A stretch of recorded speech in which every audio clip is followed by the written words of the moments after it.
로마서 12장 굉장히 중요한 성경의 본문이라고 말씀을 드렸죠. 로마서는 복음의 정수를 담아낸 참 귀한 서신서인데, 그 중에서도 로마서 8장은 복음이 무엇인지에 대한 그 하이라이트를 보여주는 장이 로마서 8장이고, 복음을 가진 자, 구원받은 자가 어떻게 살아가야 되는지에 대한 또 그 핵심과 가장 클라이막스를 보여주는 성경의 본문이 바로 로마서 12장입니다. 그래서 우리가 할 수만 있다면 로마서 8장과 12장을 자주 읽고 듣고 또 암송하면서 나의 심령 가운데 새겨두면 우리는 아주 균형 잡히고 건강한 신앙생활을 할 수 있게 되는 것이죠. 복음이 무엇인지도 명확하게 알고, 알기만 하는 것이 아니라 복음을 아는 자, 구원받은 자, 그리스도의 사랑에서 결코 끊어질 수 없는 자는 이렇게 삽니다라고 하는 것을 우리가 가슴에 새길 수 있기 때문에 그렇습니다. 그래서 지난주 또 오늘 그리고 다음 주에 이르는 이 3주간에 걸친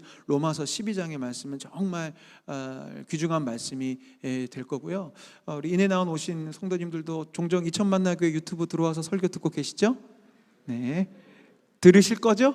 네, 특별히 지난주 금양로 내용과 다음 주 내용은 오늘 오신 분들은 이렇게 연결이 되기 때문에 꼭 추천해 드립니다. 그래서 내가 로마서 12장대로 살아가는 참된 크리스천, 진짜 하나님께서 기뻐하시는 예배자, 겉과 속이 일치하는 예배자의 삶을 살아가셨으면 좋겠어요. 잠깐 복습을 하려고 하는데, 어쨌든 주님께서 기뻐하시는 예배는 몸으로 드리는 삶의 예배라고 말씀드렸습니다. 말로만, 혀로만, 생각으로만, 마음으로만 주님 하고 복음을 이야기하는 것이 아니라 내 삶이 예배할 수 있어야 되는데, 그 첫 번째는 이 세대를 본받지 않는 것이라고 말씀을 드렸고, 이 세대의 흐름은 어떠하냐, 디모데 후서의 말씀에 입각해 볼 때 말세의 풍조를 이기는 삶의 예배가 필요합니다. 말세의 풍조는 자기를 사랑하고 돈을 사랑하고 쾌락을 사랑하는 흐름으로 2000년 전부터 지금까지 계속 달려오고 있고 가속하고 있죠. 자기를 더 사랑하게 되고 돈을 사랑하고 쾌락을 사랑하는데, 그렇기 때문에 몸으로 삶의 예배를 드리는 진정한 크리스천들은 반대 정신으로 살아가는 겁니다. 자기 사랑의 흐름이 이미 내 안에도 있지만 나는 예수님의 사람이고 복음이 있는 사람이기 때문에 몸부림을 치면서라도 자기 사랑의 자리에서부터 남을 사랑하고 이웃을 사랑하고 이타적인 삶으로 나의 것을 나누어 줄 수 있는 삶을 살려고 부단히 연습하고 훈련하고 노력하는 것이죠. 그리고 돈을 사랑하는 자리에서 하나님만 의지하고, 돈을 내가 의지하지 않으니 돈을 멋있게 쓰는 겁니다. 나눔의 삶을 위해서도 쓰고 헌금을 위해서도 쓰고, 오늘도 다루겠지만 서로 사랑하기 위해서 나에게 주신 그 피땀 흘려 번 소중한 돈이지만 내가 이 돈을 의지하는 건 아니니까 돈을 사용해 버리는 거죠. 멋지게 쓰고 멋지게 돈을 흘려 보내는 때 우리는 삶의 예배를 드릴 수 있고, 쾌락을 사랑하는 것보다 하나님을 더욱 사랑하고, 짧은 그런 쾌락과 어떤 이런 일들의 나의 일탈의 재미를 느끼는 것이 아니라 진정한 참된 기쁨, 하나님을 예배하는 기쁨, 사랑하고 나눌 때 찾아오는 보람, 또 영혼을 구원하고 전도할 때 찾아오는 그 깊은 기쁨을 우리가 소유해 가기 시작할 때 우리는 삶의 예배자가 될 것입니다. 또한 몸으로 드리는 삶의 예배는 두 번째 차원은 무엇이냐면 하나님의 기쁨을 생각하는 삶이라고 말씀을 드렸어요. 로마서 12장 2절 다시 한번 보시면, 하나님의 선하시고 기뻐하시고 온전하신 뜻이 무엇인지를 분별하면서 하나님이 기쁨을 위해서 살아가기 시작할 때 주님은 그 예배를 받으시는데, 하나님이 야 이거 정말 좋다, 멋지다, 이 모습이 너무나 기쁘고, 야 이거 정말 너무 완전하다, 완벽하다라고 하는 그 모습은 다른 게 아니라 우리가 사랑할 때 주님은 우리를 향해 엄지를 탁 높이시는 거예요. 왜? 하나님의 뜻을 이미 선포하셨거든요. 요한복음 13장 34절 아주 중요한 구절인데 우리 한 목소리로 읽어볼까요? 시작. 새 계명을 너희에게 주노니 서로 사랑하라. 내가 너희를 사랑한 것 같이 너희도 서로 사랑하라. 아멘. 우리가 하도 못 알아들으니까 주님이 받고 싶은 선물을 얘기해 주신 거예요. 여기도 이렇게 배우자분들이 서로 이렇게 다정하게 앉아 계시는 듯 하지만 우리 사실 자매님들은 그런 거 바라잖아요. 내 남편이 그냥 알아서 내가 원하는 선물을 좀 해줬으면 좋겠는데, 제가 남편들을 대변할게요. 우리는 정말 몰라요. 그래서 알려주셔야 돼요. 넌지시 이번 생일에는 내가 뭐 받고 싶은데 그 향수가 향이 참 좋더라, 이렇게 좀 흘려 보내주셔야 우리가 조금 파악할 수 있어요. 물론 흘려 보냈는데도 못 알아들으면 더 승질이 나시겠지만 우리 서로 사랑하자고요. 네, 서로 긍휼히 여겨주세요. 저희들은 남자들은 알려줘야 그나마 움직일 수 있는데 우리가 주님 앞에서 그래요. 주님의 뜻을 우리가 먼저 헤아리고 이렇게 하면 하나님 참 기뻐하시겠지, 알아서 하면 참 멋있을 텐데 우리가 모르는 경우들이 많았고 엉뚱한 것으로 하나님께 영광을 돌리려고 하니 예수님께서 친히 알려주신 거죠. 내가 새 계명을 줄게. 내가 받고 싶은 선물의 리스트를 줄게. 그게 뭔데요? 너희가 서로 사랑하는 거. 나 그거 받고 싶다. 나 그거면 너희들의 사랑이 느껴진다. 서로 사랑하라 라고 가르쳐 주세요. 그래서 복음을 가진 자의 삶의 하이라이트가 로마서 12장에 기록되었다고 말씀을 드렸는데 자막을 띄워주세요. 로마서 12장은 구조가 딱 이렇습니다. 서로를 사랑하는 방법이 4절에서 13절까지 나오고요, 원수를 사랑하는 방법이 14절에서 21절까지 나와요. 그래서 제가 굳이 제목을 붙여보자면 사랑의 기본편이고 다음 주 내용은 사랑의 심화편입니다. 각자 마음속에 원수 한 명씩은 있으시죠? 옆에 있으시면 쳐다보지 마시고 네, 그래서 다음 주 내용도 꼭 들으시라고 말씀을 드리는 거예요. 오늘 내용도 너무나도 중요한데 이건 기본이고요. 이거는 크리스천 아니래야 그래도 좀 삶에 덕이 있는 사람이라면 어느 정도는 이렇게 알아야 되는 내용이에요. 물론 예수님의 복음과 성경은 서로를 사랑하고 마땅히 사랑해야 될 사람을 사랑하는 방법도 오늘 알려주지만 우리 크리스천은 여기에 멈추지 않고 원수까지도, 나를 괴롭히고 힘들게 하고 나를 지치게 만드는 그 사람마저도 사랑하는 단계까지 자라나는 게 이제 크리스천, 예수님을 닮은 모습이기 때문에 이 로마서 12장에 있는 형제 사랑, 나아가서 원수 사랑까지 우리가 가슴에 새기고 자꾸 보고 반복해서 배워가야 합니다. 그래서 오늘 저는 이 본문의 내용으로 서로 사랑에 대한 내용을 다룰 텐데 우리 천만나교회 성도님들은 이렇게 얘기를 듣다 보면 나 저 언제 들은 것 같은데 싶으실 거예요. 저는 이 메시지를 지난 6월 30일 저희 교회 창립 예배 때 우리가 이런 교회가 되었으면 좋겠다는 내용으로 말씀을 드렸고요. 여기 제 온유동산 우리 동산지기부부터 코치 리더님들 다 뵀는데 기억나실 거예요. 제가 여러분과 함께 교구 목회할 때, 리더 훈련할 때 제가 이 내용을 반드시 얘기했기 때문이죠. 다시 반복하는 이유는 그만큼 중요하고 기본이기 때문에 그렇고요. 우리가 많이 듣고 많이 표제만, 오늘 본문은 사실은 여러분들이 해석하고 이해하기가 전혀 어렵지 않은 그냥 문자 그대로 받아들이시면 되는 구절입니다. 사실은 따로 제가 설명하고 설교할 필요가 없는 본문이지만 다시 한 번 더 이 내용을 우리가 우리의 삶에 적용해 보면서 이렇게 사랑하는 것이 하나님께서 기뻐하시는 모습이고 이것이 하나님께서 받으시는 예배라는 것을 한 번 더 반복해서 말씀을 드리겠습니다. 우리가 서로 사랑하기 위해서는 첫 번째는 서로의 다름을 인정할 수 있어야 돼요. 오늘 본문 4절과 5절 다시 제가 읽겠습니다. 우리가 한 몸에 많은 지체를 가졌으나 모든 지체가 같은 기능을 가진 것이 아니니 이와 같이 우리 많은 사람이 그리스도 안에서 한 몸이 되어 서로 지체가 되었느니라. 아멘. 아멘. 우리 주님은 우리 모두를 정말 각각 다르게 창조하셨어요. 정말 우리가 모습만 다른 것이 아니라 성향과 삶의 모든 것들이 다르죠. 아시다시피 저에게는 3명의 자녀들이 있잖아요. 태어날 때도 달랐지만 점점 얘들이 크면서 점점 더 달라져요. 처음에는 식성만 다르고 뭐 그랬는데 나중에 이제 조금씩 크니까 옷 입는 스타일도 다르고 어디 가자고 하는 것도 다르고 그래서 요즘 5 식구가 어디 한 데를 갈 수가 없습니다. 누군 여기는 재미없다 그러고 누군 여기가 재미있다 그러고 여긴 누구는 난 집에 있고 싶다 그러고 그래서 포기했어요. 저희 둘끼리만 다니기로 했는데 아무튼 이 3 자녀를 같은 엄마 아빠에게서 태어났음에도 불구하고 왜 이렇게 다른 거죠? 너무너무 달라요. 우리 교회도 3명의 목회자가 있는데 아시다시피 3명이 다 성향도 다르고 장점도 다르고 또 약점도 다 다르죠. 가만히 보면 하나님께서 다름이라는 걸 너무너무 기뻐하시는 거예요. 만약에 모두가 똑같아야 되고 모두가 같은 모습이라고 한다면 하나님께서 우리를 창조하실 때 정말 공장에서 찍어내는 무슨 로봇 마냥 다 똑같이 만드셨겠죠. 그러면 어떻게 보면 우리끼리도 편할 수도 있고 하나님 입장에서도 그냥 한 종류의 사람만 있으니 편할 수도 있으실 텐데 주님은 그것을 원치 않으셨어요. 우리가 다양한 모습으로 다양한 색깔을 가지고 다양한 아름다움을 바라기를 주님 바라고 계시죠. 사람만 그렇겠습니까?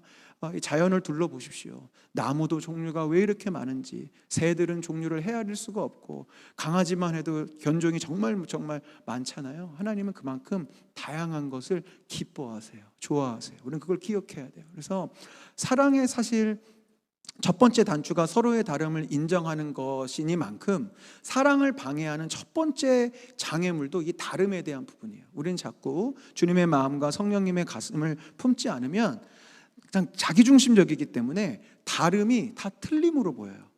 내가 맞고 너는 틀리고가 자꾸 됩니다. 여러 번 예를 들었지만 저는 굉장히 계획형의 사람이고 저희 아내는 이제 신혼 때만 해도 굉장히 즉흥형의 사람이었어요. 근데 지금은 거의 이제 거짓말 조금 보태면 20년째 살고 있으니까 연애한 것까지 하면 이제 20년 됐고 저희 첫째가 이제 고1이 되니까 벌써 이제 17년째 저희가 살고 있어요. 그러니까 서로 이제 조금씩 닮아가기도 하고 이제 저는 아내의 즉흥적인 면을 본받아서 즉흥적으로 뭔가를 할 때도 있고 아내가 요즘은 더 계획적으로 무언가를 이렇게 계산하고 세우는 부분들이 있지만 신혼 때만 해도 그렇지 않았거든요. 원래의 성향대로 이제 서로 살아가는데 매번 부딪히는 거죠. 더욱더 부딪혔던 이유가 뭐냐면 저 때문이었어요. 저는 계획적인 게 옳고 즉흥적인 건 틀리다고 생각했어요. 그래서 계획적이어야 돈도 이렇게 아낄 수 있고 계획적이어야 시간을 잘 아껴서 이렇게 할 수 있고 그래서 늘 계획을 세우고 아실 분들은 아시잖아요. 제가 신혼여행 갈 때 엑셀로 시간표 짜가지고 그렇죠?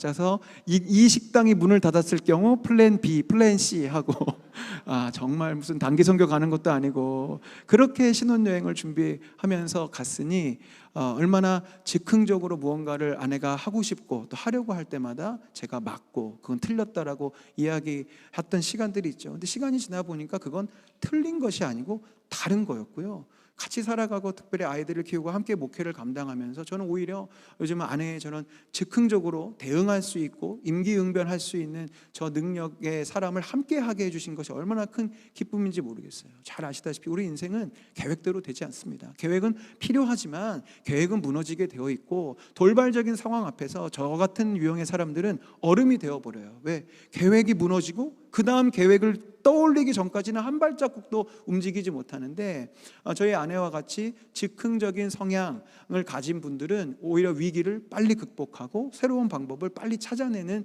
장점이 있죠. 이렇듯 하나의 예를 드린 것뿐입니다. 우리의 다름은 서로에게 장점이 될 수 있고 부족한 부분을 보완할 수 있도록 주님 그렇게 만들어 주셨는데 자꾸 우리가 나는 옳고 나의 성향만이 맞고 나의 방법이 맞다라고 고집을 부리기 시작하면 다른 이에게 주신 장점이 나에겐 다 단점으로 보이고 나를 도우려고 주신 그 성향이 오히려 나를 방해하고 나를 힘들게 하는 성향처럼 받아들여질 수 있는 거예요. 제가 청년 사역을 오래 했기 때문에 아직 젊은 사역자임에도 불구하고 주례를 참 많이 합니다. 그리고 최근에 40번째 주례를 이렇게 하게 됐는데 참 뜻깊은 자리였어요. 근데 늘 주례를 하는 우리 젊은 커플들, 부부들을 만날 때 저도 뭐 주례 초기에는 뭐 이 얘기도 하고 저 얘기도 했는데요. 결국 요즘에 제가 하는 얘기는 딱 하나예요. 서로의 다름을 인정해라. 그리고 특히 예식장 결혼식 갈 때는 정신없잖아요. 그리고 예식장 직원들이 늘 물어봐요. 목사님 주례 말씀 짧게 해주실 거죠? 진짜 한 번은 하고 있는데 막 쪽지가 올라온 적도 있어요. 그래서 그냥 제가 예식장 결혼식 가면 그냥 아예 줄여버려요. 그냥 서로의 다름을 인정하라. 이거 하나만 기억해도 사랑은 이미 절반이 시작된 거라는 이야기를 나누는데 꼭 신혼부부에게만 하는 이야기가 아니죠. 우리가 서로 사랑할 때 또 우리 교우들과 신앙생활 하실 때 또 교회에서 사역을 감당하실 때 다른 부분은 반드시 만나게 돼 있어요. 이건 하나님의 법칙이고 하나님 그렇게 디자인하셨기 때문에 다름을 볼 때마다 이건 틀린 게 아니라 다른 거야. 그리고 다름을 하나님께서 기뻐하셔. 서로 보완하고 이렇게 사랑하면서 가는 거라는 것을 꼭 기억하셔야 사랑이 시작될 수 있습니다. 두 번째는 거짓 없이 사랑하는 것이 성경이 가르쳐 주시는 서로 사랑입니다. 로마서 12장 9절에 사랑에는 거짓이 없나니 악을 미워하고 선에 속하라 라고 말씀하고 있어요. 사랑에는 거짓이 없다는 표현은 사랑하는 척 하지 말라는 겁니다. 가짜 사랑이 있다는 거죠. 거짓으로 사랑할 수 있다는 거예요. 그런데 성경에 말하는 사랑은 그런 사랑이 아니라 사랑하는 척하는 사랑 아니라 진짜로 사랑하는 거죠. 참 안타깝게도 우리가 신앙생활을 오래 하다 보면 척하기의 달인들이 되어요. 참 아쉽게도. 그래서 우리는 괜찮은 척, 기도하는 척, 거룩한 척, 예배하는 척. 특별히 저 같은 사역자들은 정신 안 차리면 예배하는 척을 엄청 잘해요. 그냥 자동으로 손이 올라가죠. 네. 정말 하나님을 경배하고 예배하는 것보다 그냥 이게 습관이 돼서 막 그냥 예배하게 되고 간절하게 기도하는 그런 소리를 낼 수 있고 아무튼 그래요. 그러나 주님은 그런 것에 속지 않으시듯 우리의 사랑에도 마찬가지 사랑하는 척하는 것이 아니라 정말로 사랑해야 돼요. 그런데 이 진짜 사랑이라고 하는 것은 솔직한 사랑을 의미합니다.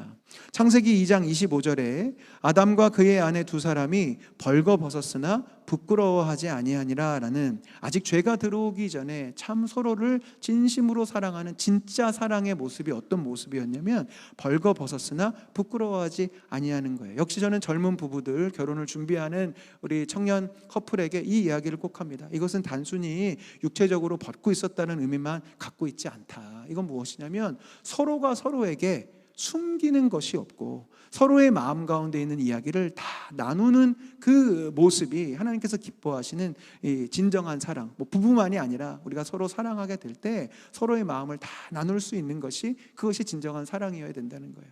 그래서 거짓 없는 사랑은 늘 언제나 웃고 늘 언제나 좋고 늘 언제나 마음이 불편하지 않은 게 아닙니다. 여러분 다 사랑해 보셔서 알고 다음 주에 나눌 원수 사랑까지 안 가도 정말 사랑해서 결혼했고 또 사랑해서 낳은 우리 가족도 우리가 정말 사랑하기 힘들 때가 정말 많잖아요.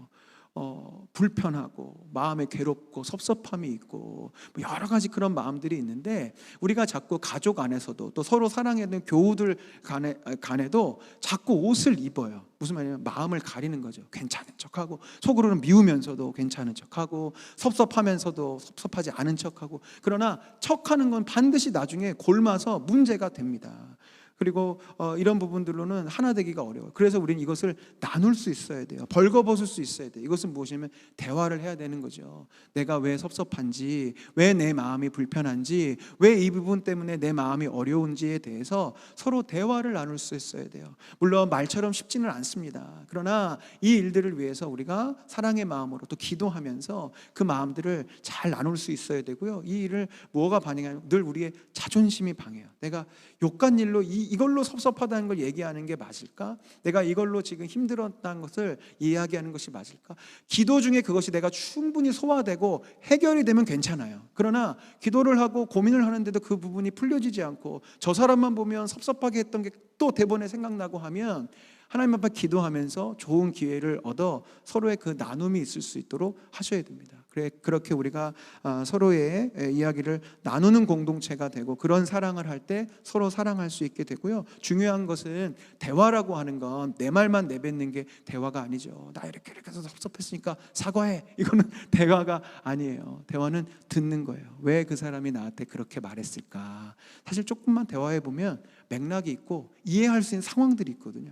그때 이분이 이런 상처가 있어서 이런 부분에 대해서 이렇게 예민하게 반응하셨던 거구나라는 것을 대화를 하다 보면 들을 수 있어요. 그래서 항상 들으려고 하는 대화. 주님이 우리에게 귀를 2개를 만들어 주셨고 입은 하나를 만들어 주셨잖아요. 근데 우리 주변에 보면 귀는 거의 없고 입이 10개이신 분들이 저 같은 사람들 많아요. 들어야 됩니다.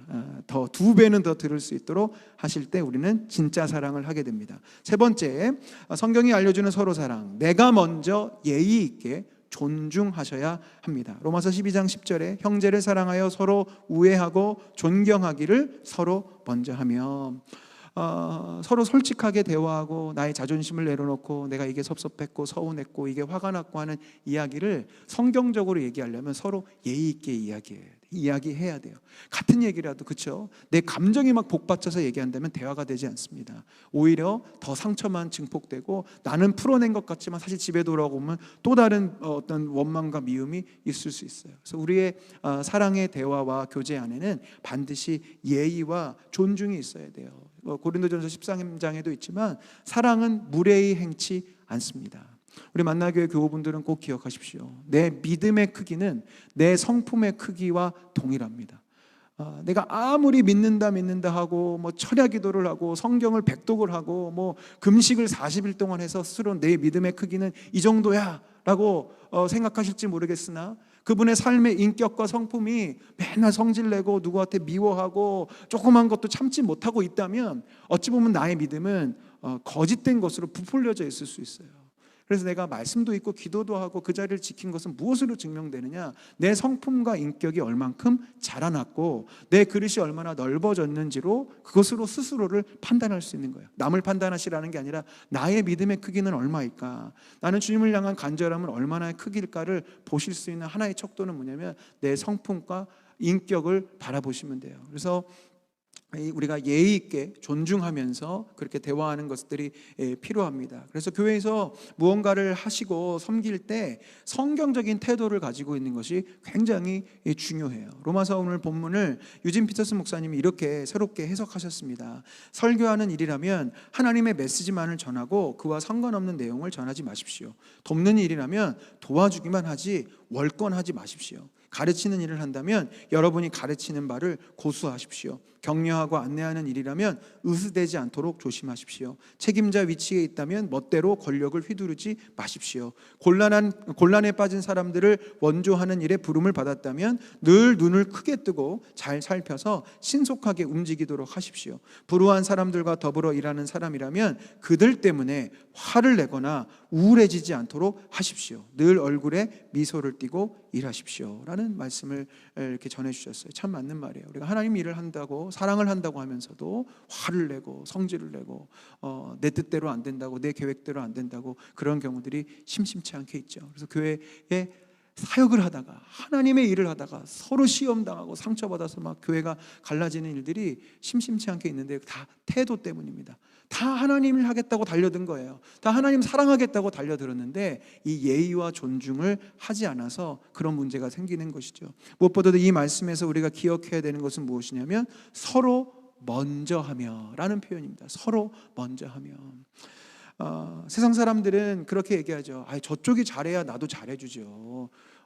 가는 말이 고와요 오는 말이 곱고 뭐 그런 거지. 저 사람이 나한테 저렇게 무례하게 하는데 내가 어떻게 다가갑니까? 그래요. 세상의 기준으로는 그럴 수 있어요. 그러나 이제 다음 주까지 나눌 원수 사랑까지 생각한다면 우리 크리스천들은 저쪽이 여전히 무례하고 저쪽이 여전히 나를 틀렸다 이야기한다 할지라도 먼저 예수님의 마음을 품은 사람이라면 내가 먼저 사랑의 모습으로 다가가 주는 거예요. 저 사람은 나에게 무례하게 행할지 몰라도 나는 예의 있게, 나는 존중하면서 인자한 마음으로 다가가는 거. 왜? 그게 예수님의 모습이잖아요. 우리가 뭘 잘했다고 예수님이 우리를 사랑해 주십니까?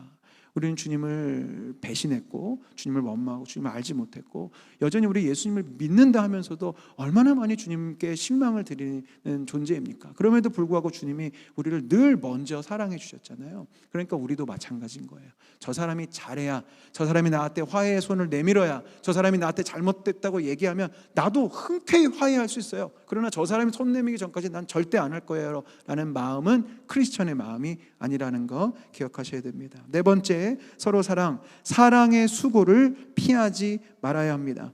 11절에 부지런하여 게으르지 말고 열심을 품고 주를 섬기라 라고 되어 있습니다. 김병삼 목사님 쓰신 하나님의 숨결에 보면 이런 문장이 있어요.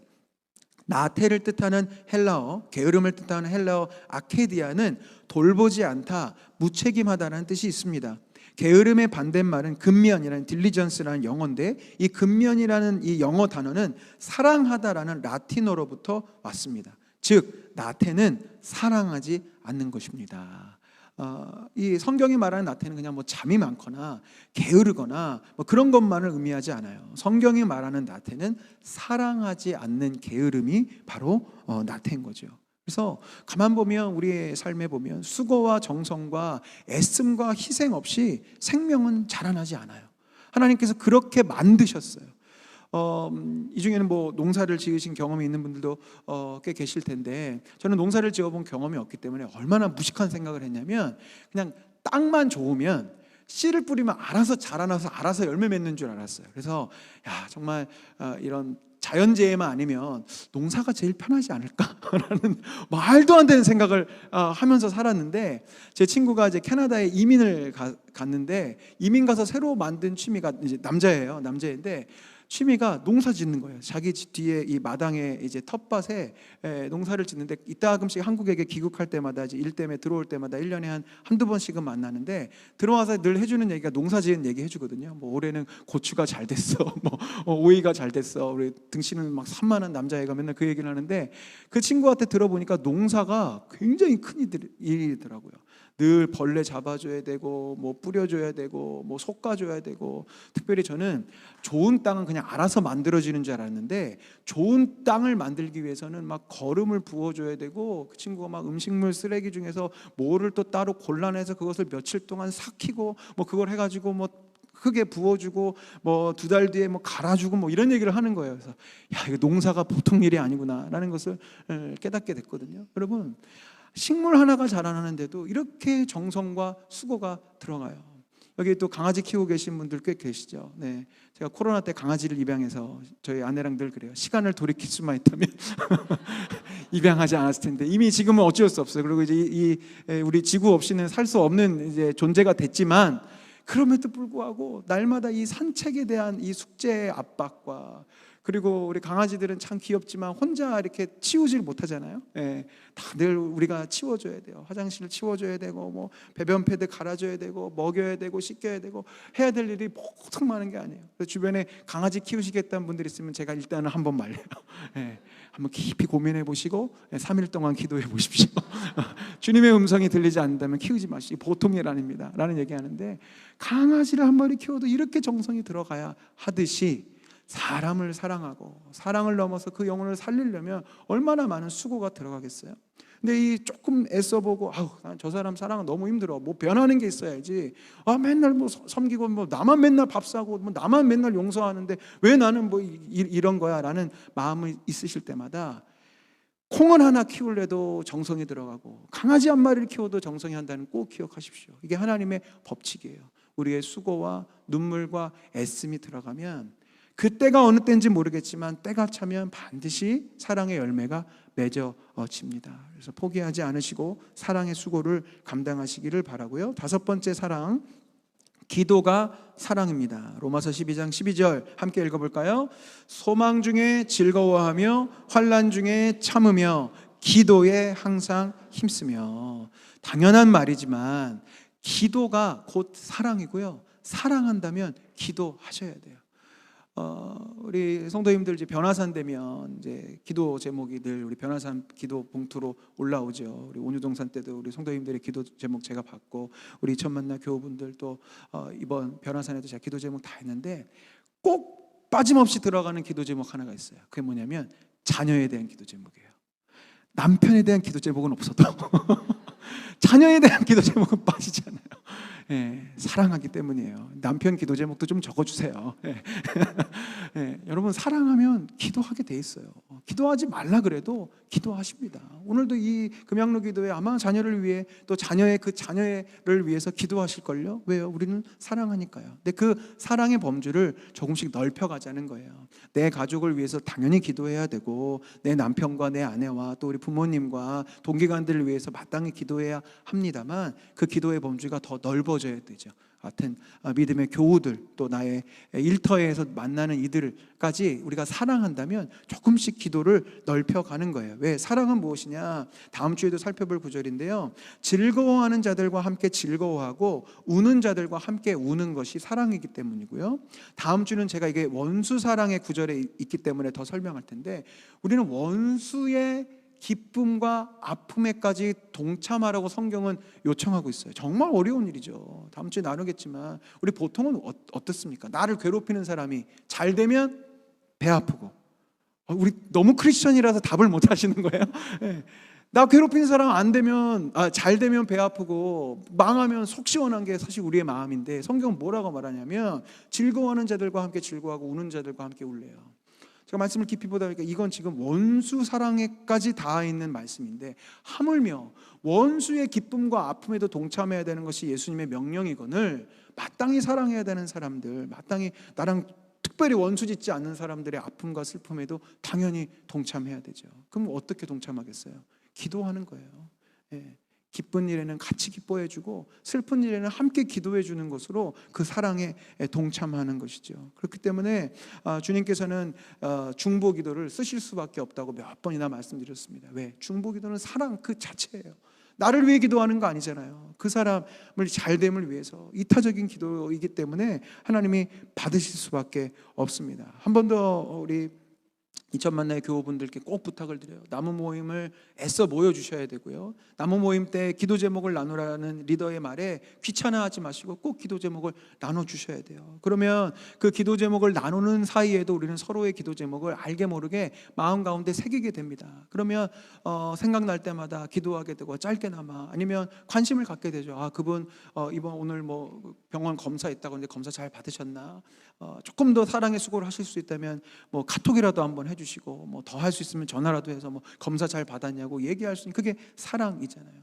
그렇게 모여진 기도의 제목은 저에게로 올라옵니다. 그럼 제가 우리 성도님들을 위해서 기도하죠. 제가 새벽에 뭘 놓고 기도하겠어요?